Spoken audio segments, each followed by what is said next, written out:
Hi, everybody. This is Hondo Carpenter from the Las Vegas Raiders Insider Podcast. It's great to be with you. I'm, of course, your beat writer for sports for covering the Raiders for Sports Illustrated's Fan Nation. Great to be with you all today. We got a ton to talk about. I'm going to be reading a ton of your email and answering it. As you know, each week I do a written article where I answer your email. By the way, I got some hilarious emails that'll be in next week's written article. On a subject I've never gotten one from you before. So I thought that was really funny, but those will be in the written one. But I got a bunch of them today I want to go over. Remember, you can send me emails if you have Raider questions at Spartan Nation Mail, MAIL, at yahoo.com, Spartan Nation Mail at yahoo.com. And put in the subject line Raiders Q&A. You must have your question and your name. Now, a lot of people have said, how come you didn't read my email? First of all, I can't read them all. We get so many. Number two, if there's no question, it doesn't get read. It's questions. It's not an opinion segment. And if you don't put your name on there, deleted. The name has nothing to do with whether or not I agree with you. The name has to do if you're an adult, put your name on your opinion.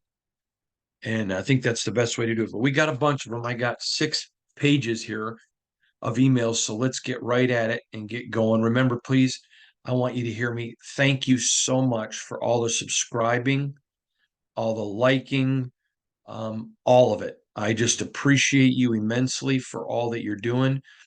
And we're growing exponentially because of you all. So thank you so much. I appreciate it. Let's get going. First one comes to us from Donald. Uh, Donald Y. Donald Y says, Hondo, I read your latest mock draft. Can you tell me how you put that together? I love that you put every NFL team, but did in the first round, but did all of the Raiders 7 rounds. Yeah, thanks, Donald. Couple of things that we do. First of all, I ask some of my friends who work in the NFL to just give me a quick mock draft, and I ask them not to pick their team and just base it on what they're hearing from around the league. And then I also, when I do the Raiders picks, I look at projections where they think people are going to fall to. I realize some people are like, "Why would you pick that guy there?"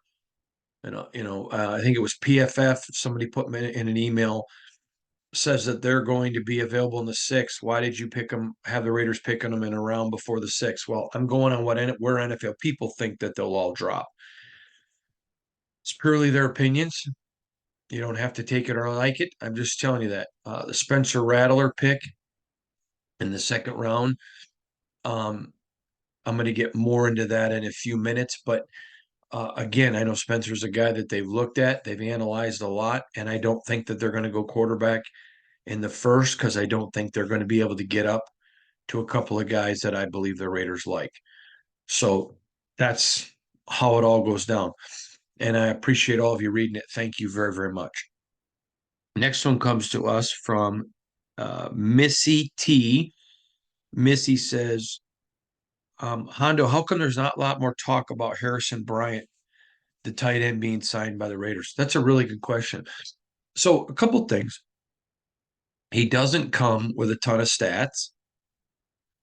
So, it's not something that's going to excite a lot of people. I think it was a good signing. I mean, I don't think it was a bad signing. It wasn't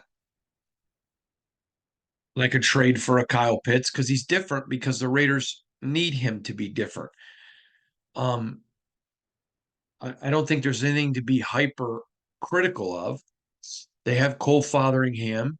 They have uh, obviously from last year a great rookie. He was no longer a rookie in his sophomore campaign, but Cole Fotheringham is a guy that has impressed a lot of people. Now Harrison Bryant really offers what the Raiders want.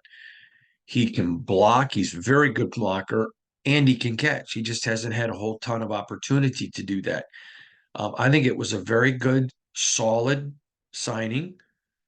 Um, do I think he was the best free agent tight end available?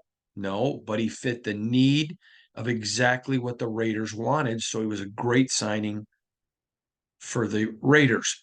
See, sometimes, and I've tried to address this a lot in tempering people's expectation. There's a couple of teams out there that have signed a lot of players, but they've signed some players who are like a Harrison Bryant to deals that were much bigger than what the market said they should be. And then there were some teams that signed some guys that probably would not have been a huge market for, that they could have waited a little bit, let the price drop. The Raiders have been frugal, but not cheap. Now, remember, post June 1st, they get a huge addition of cash. So this is why before the free agency, I said to you, if you're looking this as a sprint, you need to look at it as a marathon. There are a couple players. Harrison Bryant had a deal offered to him. I think it was after day two, I talked about there's some guys that have offers that the Raiders are waiting for them to come to a realization of what the market is. And there are still guys that have offers from this team that haven't accepted them yet. And that's okay. That's not bad. And sometimes I think people equate, oh man, it seems like everybody in the NFL is signing a ton of people, when that's not really the case. There are lots of people getting signed, but there are 32 teams. And then there are some teams that are just going crazy, but they're overpaying for guys and or in some cases signing guys that, boy, I had one executive, we were talking about a particular team that made a signing. And I said, what do you think of that signing? And he's like, I don't get it. The money they paid him, it was like they were just trying to show their fans, look at, we're signing people. He goes, he goes, but that's why they are who they are. All right. Remember, I told you about how free agency evolves. So the Steelers talked to Kenny Pickett. Hey, we're going to bring Russell in. You're our guy. The owner made it clear, just like um, Antonio Pierce made it clear that uh, AP's number one. So everyone's going to get a chance to compete, but you're going to have to beat him out. The owner for the Steelers makes it clear Kenny Pickett's our guy. They go to Kenny. We're going to sign Russell, bring him in. He's a good veteran. He's a proven winner, and he's going to get a chance to be a mentor and a competitor, but you're our guy. So he gets there. The fans go crazy for him, and Kenny Pickett wants out. They weren't anticipating that. Now the Steelmen are in a position where the guy they wanted to be the backup's now the starter. They were going to let Mason Rudolph go. This is the evolution of free agency. You just never know how all the pieces are going to fit. So I think that's probably why Harrison Missy isn't getting a lot of discussion.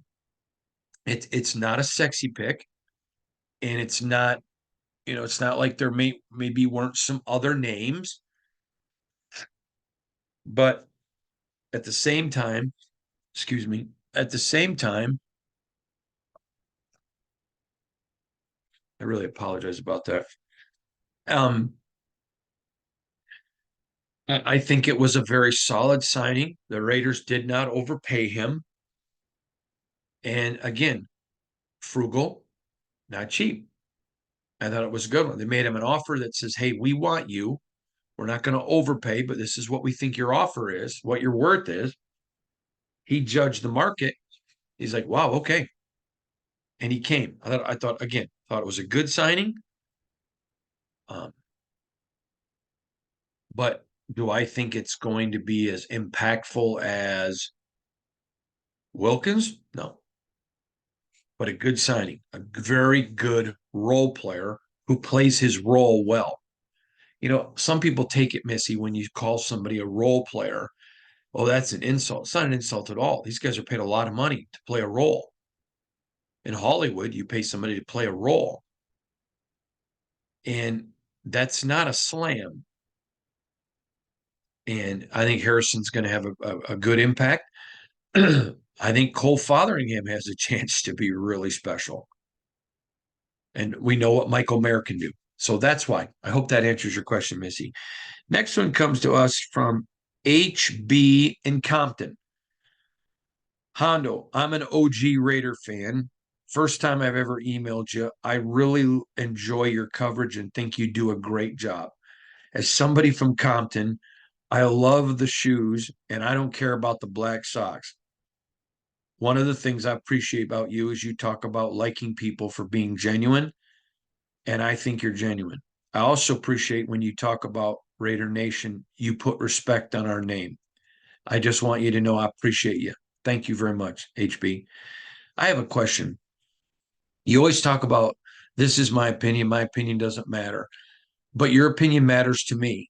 I would like you to tell me what you're hearing from NFL people about the Gardner Minshew signing and what you think of it.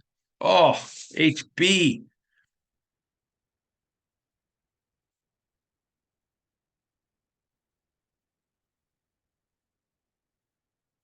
Here is what I think of it. First of all, let me tell you what I'm hearing from NFL people is it's a 2-year deal, only 15 million guaranteed for Gardner. I around the league when I asked them how do you assess the signing, they take it as they're not convinced that AP that Aiden's the guy. This is what they believe the Raiders are thinking. They think he might be, but he's going to be on a very short leash. Okay, that's what they think. Additionally, I had one executive tell me yesterday he that Gardner's just good enough to get you fired. There's a reason he's been with so many teams and not stuck around. Why they've moved on. And so I had more than one executive tell me they believe the signing of Gardner, the way they did it, they paid him more than a backup, but still a very manageable deal. Is they believe it says, hey, we think Aiden could be the guy, but we're not 100% sure, which I think everybody's there. I've told you all along.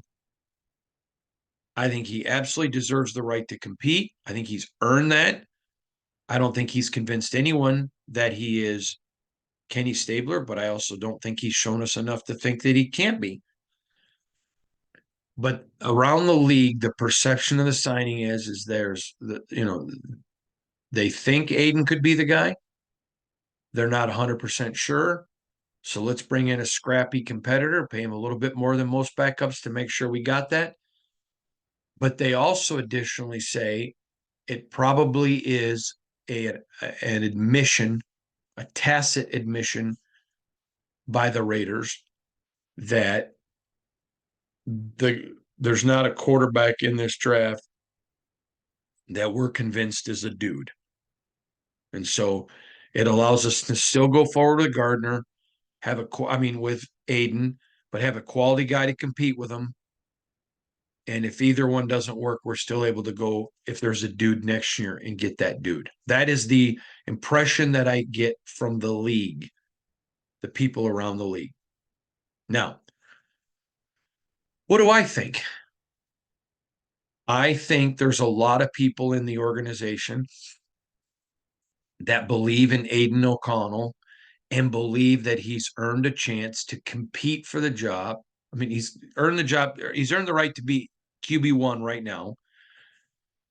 He's earned the right to have real competition, and that they think there is a very good chance he is the long-term guy. But there's enough belief that if he turns out not to be, we got to have a guy who can step in right now because this team's ready to compete now. And that Gardner offers them that. But I also do agree that I think there's a couple of guys in this draft that they really like at the quarterback position. And I think that they probably have come to the realization um, that one of them and probably the second is not going to not going to be there, not going to be available. I think there are some guys later in the draft. I think Penix, Spencer Rattler, are some guys that I think that they like. Maybe obviously not first round like, but I think there are some guys that they like. And I expect them to grab a quarterback in the draft. I've been telling you that all along. I've been telling you since the season ended. I expected them to get a veteran and a draft pick. I think they could go get another veteran. I can think of one person, but I think that's slim. But I think they could. Um, but I think right now the Raiders are in a holding pattern. Let's wait and see what happens. And if it doesn't matriculate into something, then I think they understand next year, whether it's by free agency or draft, this team has to find a long-term answer. But they're ready to compete right now. And I think the Gardner signing says we are ready to compete right now. And if Aiden doesn't get us in a position to compete, we'll cut bait. Again, I like Aiden a lot. I'm not ready to anoint him Stabler, but he showed me a lot. Now I'm hearing that Aiden has been working a lot on mobility. Um, I'm being now, you need to understand at Purdue, he showed some of that. I'm not pretending he was Patrick Mahomes, but he showed a lot more mobility than he did last year. But he gets into the Raiders organization last year where Josh McDaniels, and you saw it with Derek, and you've seen it with Jimmy, you saw it with Brian Hoyer, you saw it a lot with Tom Brady. You saw it with Mac Jones. Josh McDaniels does not want his quarterback running. Um, and so that's ingrained in Aiden all year. And then bam, there's a big change after OTAs, mini camps, training camps, halfway through the year. Well, you just don't throw away months of having stuff hammered into your brain. So he's been working a lot. I'm told by someone who watched him work out at some point this offseason. I was told this a few days ago, maybe a week ago. I don't remember now. I apologize. At times I'll run it together. But I was told that they had seen him and they felt like he looked extremely more mobile. Now, when I say extremely mobile, we're not talking about Patrick Mahomes, just for him. So I'm rooting for him. I want to see him do well. Great kid. Rooting for Gardner. Great kid. But I think the Raiders have put themselves in a position that they're going to have three quarterbacks competing, and that they expect to win now, and that sets them up for next year if somebody doesn't emerge. So that's what the league is saying, HB, and that's kind of where I'm in agreement on. Hope that answers your question thoroughly. By the way, thank you for the kind words. That was very nice of you. But I will wear black socks with my Air Force Ones. My wife has made that very clear. Now, James S. from Pekin, Indiana says, "Hi, Hondo. When Jacobs was healthy, there was no uh, doubt what the Raiders would get. And it was more than just the stats. Do you see any of those intangibles in Zamir White? How high in the draft would you see the Raiders picking a running back?" A couple of things there, James. Great question. There's a lot of running backs available in this draft. So I none in the first round. I don't everybody I'm talking to who in the NFL, no one thinks there's a running back worthy of a first round pick. They think there's just a lot of really good serviceable guys at other positions. And like one guy said, somebody could jump up and grab one. There are teams who traditionally draft poorly, but there's none that most of the teams I talk to have a first round grade. You made a great statement with Josh Jacobs, and I need to always say this. And I know sometimes I am repetitive, but you have to understand there are new people listening every day. I like Josh. I think Josh is a good kid. I think he's a great running back.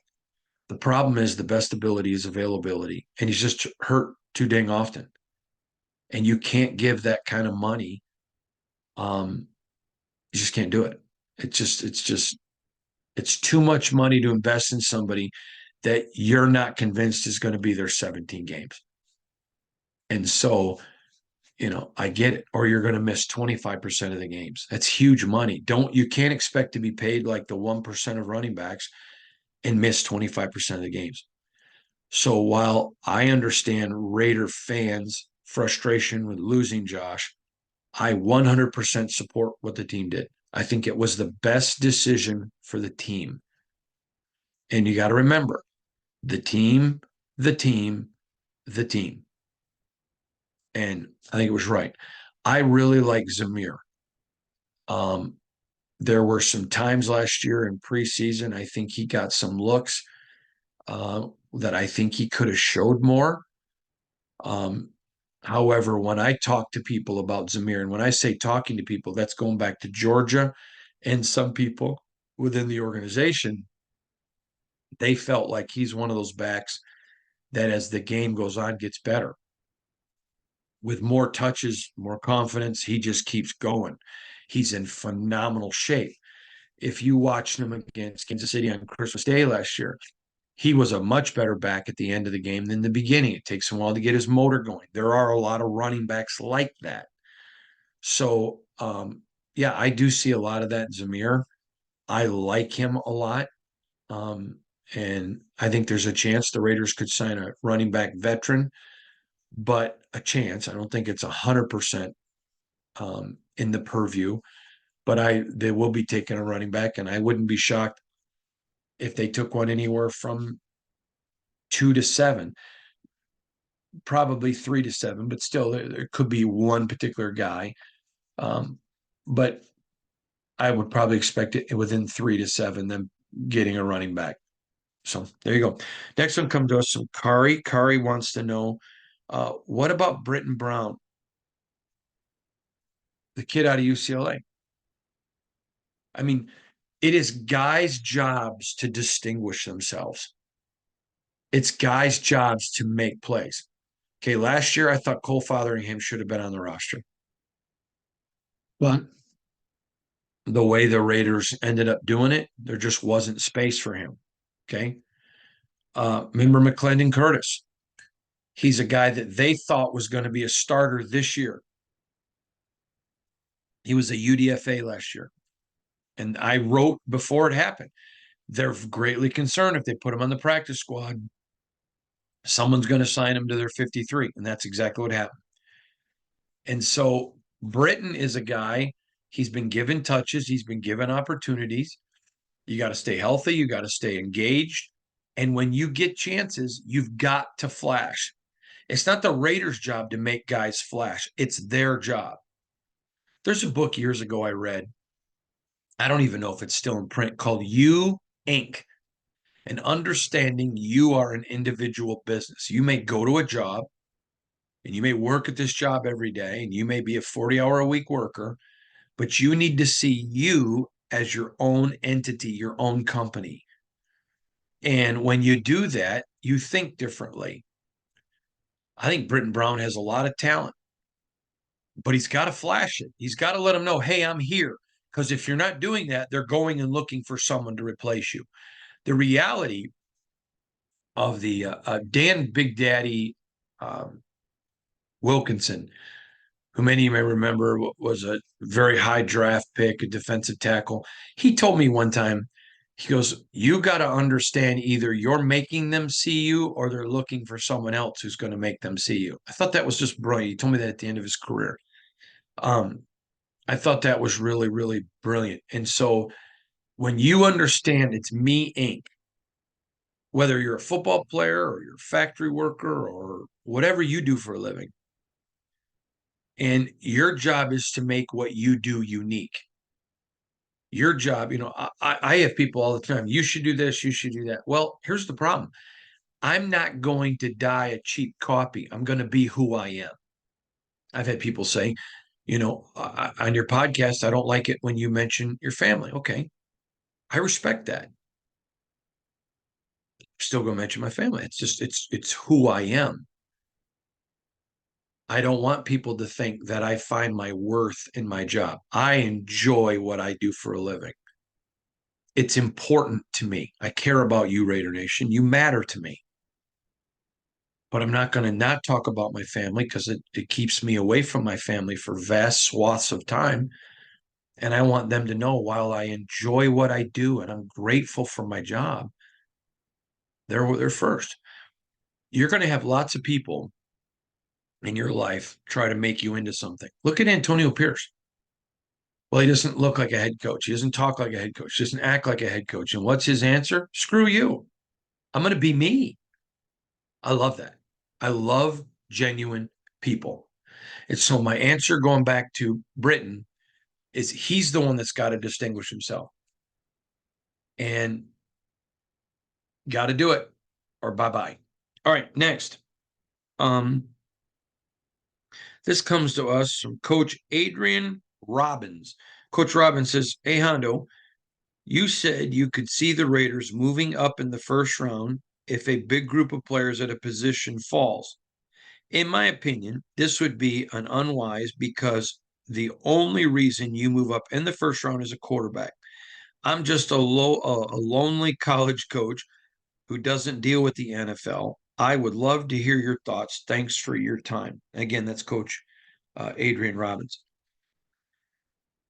I'm 100% in agreement with you with one caveat.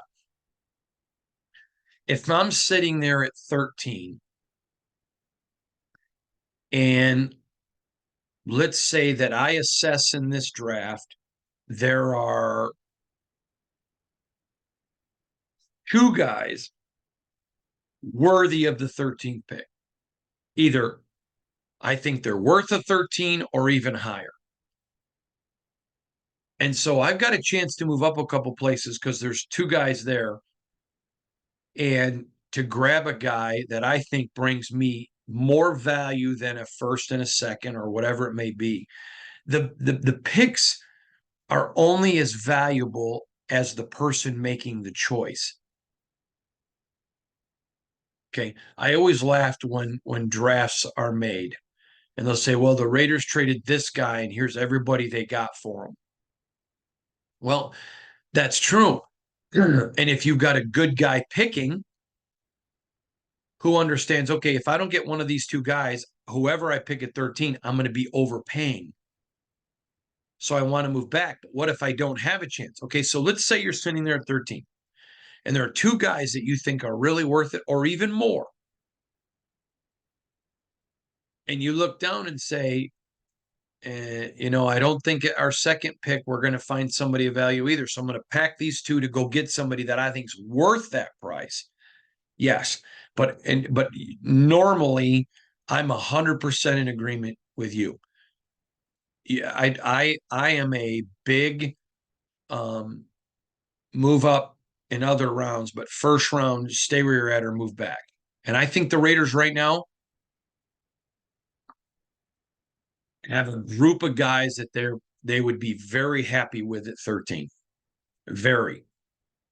I think there's a couple guys that they would move up for, but they're probably not convinced that they have to move up now. Let's wait and see how the draft board falls. And then maybe move up on draft night because there's no sense moving up now unless you're going to one because anybody can move ahead of you. That's number one. But I think there are a couple guys that they could move up for. But for the most part, I think that with the depth and all this in this draft, if you stay at 13, and then if you're sitting there at 13, and there's a couple guys that you really like, and you can trade down into the 20s, and you think still get one of those guys and pick up an additional pick, that's a big deal.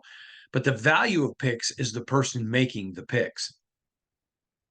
Okay. So the Raiders go get Damon Arnett. It was a stupid pick. It was a stupid pick. I said it at the time. I'll say it now. Stupid pick.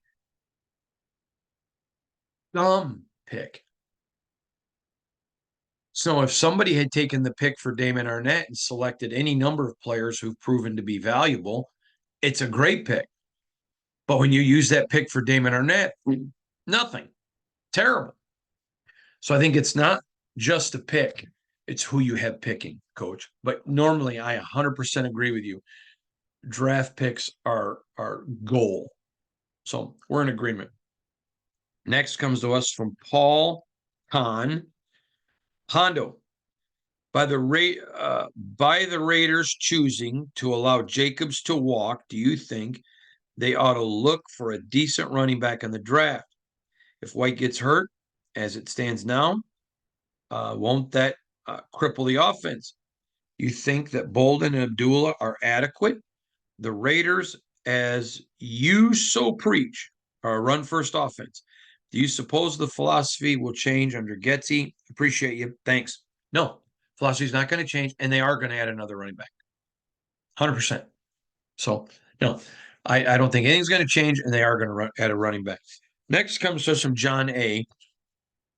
Hey, Hondo, with the release of Eric Armstead from the Niners, do you think he fits the vibe of the locker room? Okay, this was a great one. I apologize it didn't get edited out. Obviously, he's gone somewhere else, so I apologize for wasting your time on that. But it was a good question, and I apologize about that. Next, moving on. Kelly J. Hi, Hondo. I appreciate you addressing the Michael Lombardi rant about AP. But I think Lombardi's assertion about the Raider way was not fully addressed. Lombardi has said before that the Raider way in winning was about team building and getting the right type of guys big and fast on the team. I think that this aspect was not really addressed. Lincoln Kennedy has alluded to this Raider way being absent with the lack of physical dominance on the O line. I think AP knows this way, but no one is talking about it. Could you address this in your pod, Kelly J?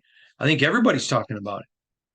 If you look at my last mock draft that came out yesterday, I had him picking an offensive lineman in the first round.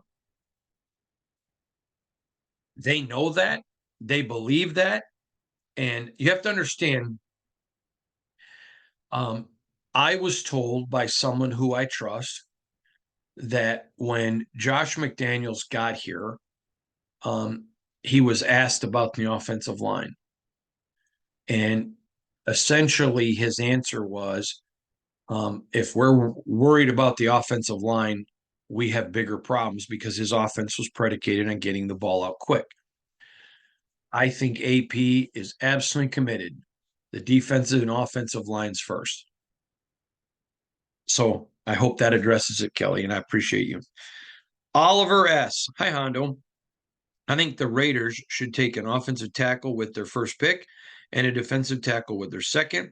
What position do you think we should take with the first and second picks? I don't think it's a quarterback with the first two picks would be a good investment. Okay, so first of all, you have to understand it's not you don't just go to a position to take a player. This is where, and again, you're entitled to every opinion that you want, Oliver. You're entitled to whatever you want to think. But you don't just go get a player to get a player. Like I've heard people, if you don't get up in the first round to get a quarterback, you're not committed to winning. Okay, well, what if there's not a quarterback there that's going to win? I always laugh when people talk about trades. I was having dinner once with a general manager who was getting really hammered by his fans about making a trade. He goes, the problem is you got to have somebody willing to trade, and you can't get fleeced. So if it were me, I think you take an offensive lineman if there's one worthy of your pick. Could be a couple other guys that fall, maybe at corner that you consider. But yeah, you win along the trenches in football. Championship teams, good offensive lines, good defensive lines. And that's the way it rolls. So yes, I totally agree with what you're saying. I think the way their quarterback situation is, I personally, well, my opinion doesn't matter. I would approach it a little bit different, but Yeah, I totally get it. I would be investing in the offensive line. Go if you didn't check out my mock draft yesterday, please go check it out. It's the complete entire NFL first round, and then the additional second through seventh rounds for the Raiders. Next one comes to us from Michael B. Hondo, hope you and your family are well. Listen to your podcast daily, um, among others, and like your coverage of the Raiders. My question: if the Raiders move up and take a QB in this year's draft, when do you think the Raiders will decide on that draft plan to draft a quarterback? I ask this question because the offense and free agents the Raiders will target should go together. Thank you, Hondo. Have a blessed day, Michael B. Great question. If you're not going up to one, I don't think you do anything till draft day. You have to wait and see how the draft board falls out. So if you've got a guy that you know his number, you are convinced he's the next, Patrick Mahomes, Dan Marino, John Elway, whatever, and you're not willing to go to one, which the cost is huge, then I absolutely believe that you wait and make a move up on draft night. Next, Jacob Grubb says, "Hi Hondo, totally agree with you when you say a coach has to have the ability to call a game like he wants to uh, without the influence of HC. PG did some really good things at New York Giants, talking about Patrick Graham, and beat us like a drum in 2021. I think we can add a number one corner in free agency." He suggests a name. "It would help solidify the DB room and see the defense evolve and get even better this year. Do you know if Parham is planning on making the switch to center?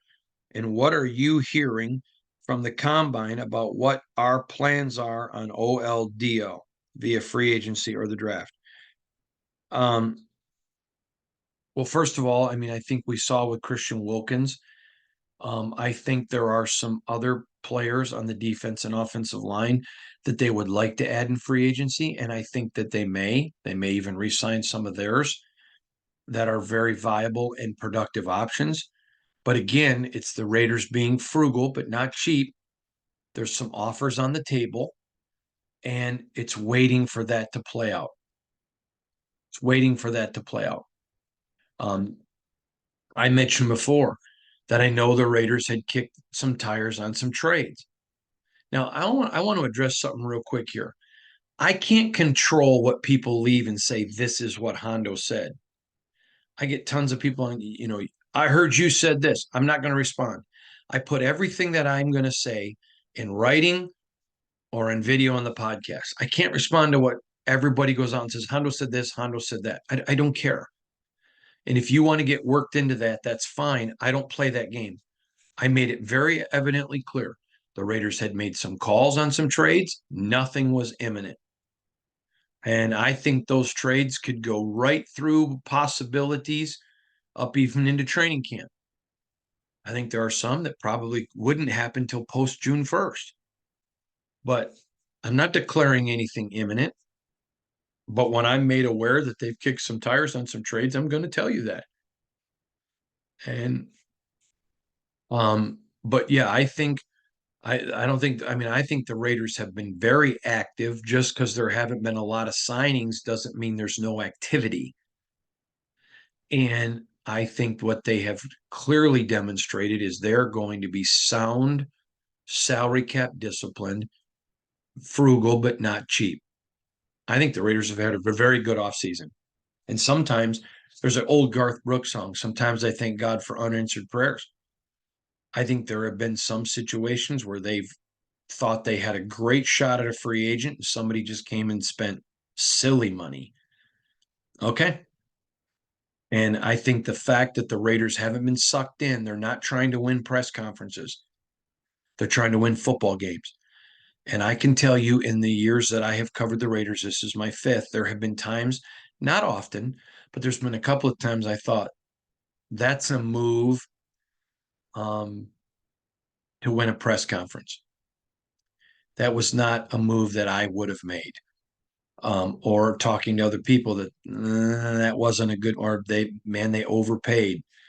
So I think that is a very fair um, assessment. And I understand that fans only want to see do do do do do do and Schefter reporting, and I get that. I totally understand that. But sometimes when you see your team being very, very disciplined, I think that's something that you'll learn to appreciate. There's a lot of free agents out there. The Raiders have some offers out there, but you're going to watch when they sign guys, it's going to be to deals that are not, it doesn't mean they're not going to be expensive deals. It just means they're deals that the Raiders have executed a long-term vision for. I have been very pleasantly pleased. Everything about Tom Telesco that I've been told by people that I trust has proven to be correct. And I think him and AP both are exercising some great discipline. And I think that should encourage Raider fans. All right. I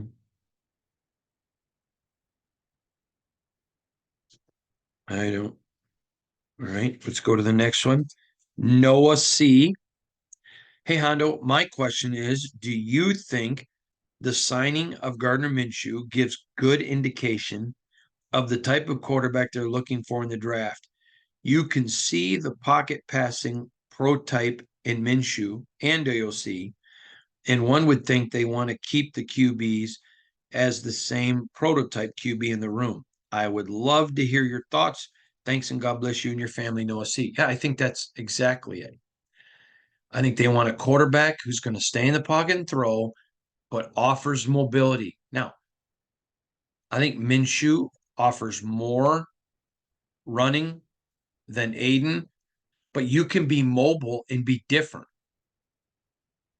I think that Aiden has to make more of his game. I mean, there were probably I think right now in my mind I can think of 5 times last year where Aiden had a ton of real estate ahead of him, and all he had to do was just tuck the ball and run and slide when anybody got close. I understand because of what was hammered in by Josh why it didn't happen, but I think if he comes out, if Aiden O'Connell comes out, starts game one, and the first time that happens, he takes off running, I think it changes the impression of him by all of Raider Nation. And but yes, I do think that you're seeing the prototype of what they want to do. Okay, the next one comes to us from Kurt Albers in Victor, New York. It's a little bit longer, but he's one of our heroes. And my family's a Navy family, so I'm giving him a little bit more leeway. No one, in fact, the only thing I heard was a little chatter while the signing of Christian Wilkins. Basically, they said it was a great signing and paired with Max Crosby. Good luck trying to block that. But that was it. The talk quickly went back to the Chiefs re-signing Chris Jones, Mahomes this, Mahomes that, Harbaugh this, and Harbaugh that, Sean Payton, et cetera, et cetera. Carlin versus Joe on ESPN radio yesterday went on to so far as to say the Raiders are not a playoff team in 2024. Really? How do they know that? So here is my question for you. Why don't national sports media talk about the Las Vegas Raiders? I'm a retired career naval officer, and here is what is happening based on my feelings in my gut. The Raiders are the Japanese combined naval fleet sitting out of Pearl Harbor on the evening of December 6, 1941. A wake-up call is coming in the morning. In the example in September, is anyone awake? I find that interesting. I want to see the Raiders and Chiefs in Arrowhead for the season opener. Thanks for all you do for Raider Nation, Hondo. Kurt Albers in Victor, New York. Well, here's a couple things. You just talked about a radio show talking about the Raiders not a playoff team. So they are talking about it, just not giving it a whole lot of respect. Now, I'm going to say something. When I first came out to cover the Raiders, I heard about all the biases. Okay. And I'm going to be very blunt. I'm like, whatever. Every fan base says it. I have never seen a fan base that gets played with clickbait like I see the Raiders. It is just such a humongous fan base. It's humongous. And so if you disrespect them, I, I'm going to say this, and I hope you take this with respect. One person says something negative about the Raiders, I'll get 100 emails. You got to talk about this. You got to. No, I don't. I addressed the Lombardi comments because I thought they were personal attacks at AP. But I'm not addressing every person. Why? Because that's what they want. They want that engagement. I'm not giving it to them. Not doing it. I think if you're a Raider fan,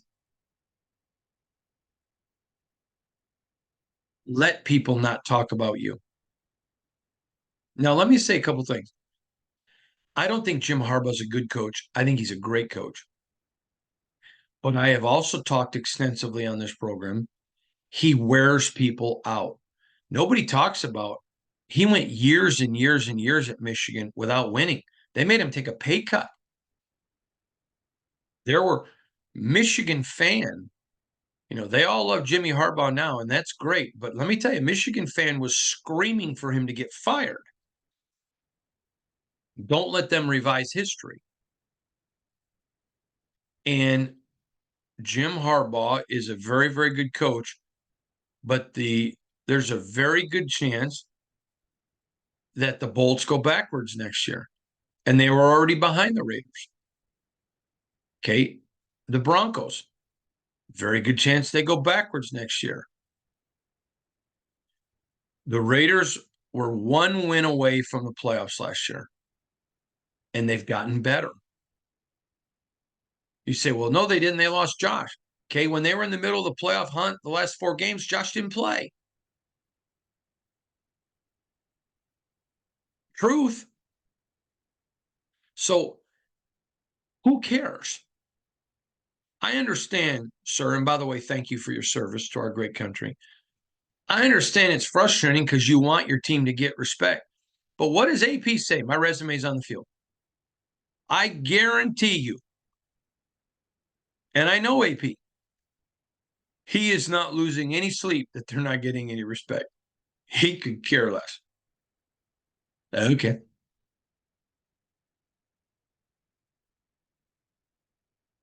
This is his voice, not mine. We coming.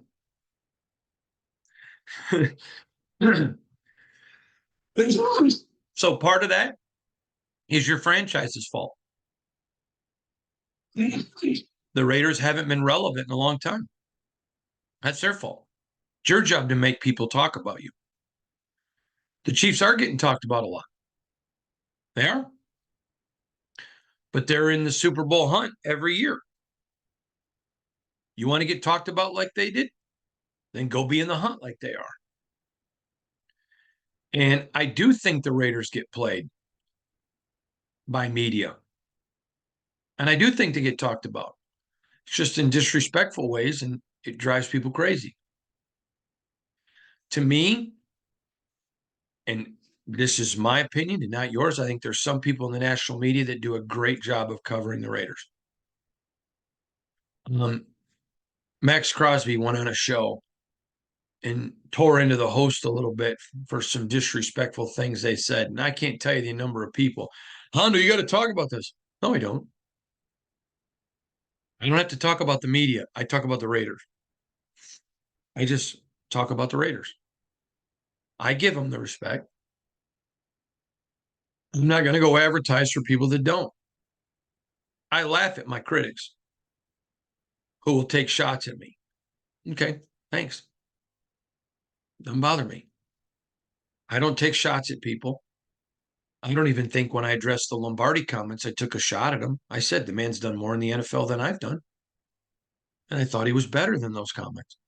I think I was, matter of fact, I heard from some people around the league that thought I was extremely respectful. but I stood up for AP. I'm just saying to you, don't get into this. Well, we're not getting respect. This is football. Respect is earned on the field. You win, they're talking. If you don't think you're being treated as relevant, then go become relevant. AP says it best. Resumes on the field. Okay, that's your question and answers for this week. I hope that helps y'all, gives you some good wisdom. Thank you so much for watching. Remember, follow me on IG at at Hondo SR, on X, formerly known as Twitter, at Hondo Carpenter. Appreciate you all. Lots of great stuff coming, and we'll talk to you again real soon. Again, thank you for liking, subscribing, sharing. Please do all of that. We'll see you again soon. God bless you.